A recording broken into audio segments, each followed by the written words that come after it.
Hey, this is Neil Berman for the On Button. The iPad was launched today and we're going to have a quick look at it.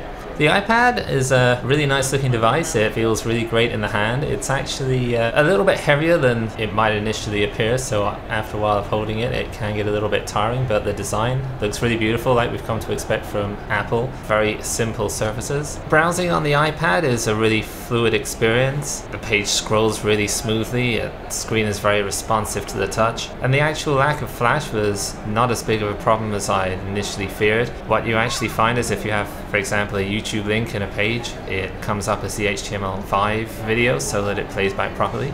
Typing on the iPad is actually a lot easier than I had feared. Certainly in portrait mode, although landscape does need to be sitting on some kind of surface. It's difficult to hold in landscape, but portrait works actually pretty well. There are a couple of game demos on the iPad in the way that it ships, which take good advantage of the accelerometer and shows off the graphics capabilities of the iPad.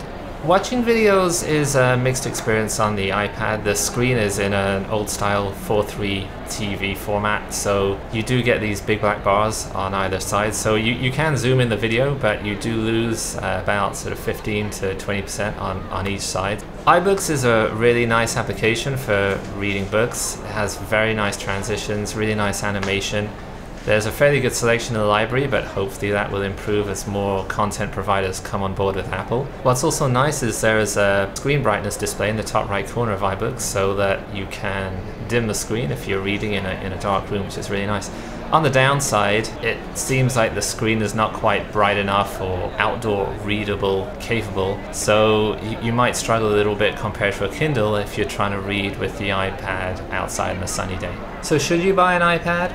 For casual use, it's certainly a really nice device to have around, and certainly worth the money if you have the cash burning a hole in your pocket. Once you scratch below the surface, however, there are quite a few limitations. Certainly the lack of multitasking means you can only run one application at a time, which is very limiting on a device that's so expensive. And also there is a lack of connectivity like memory card slots and USB ports, which can be added on, but that's all extra expense and extra things to carry around.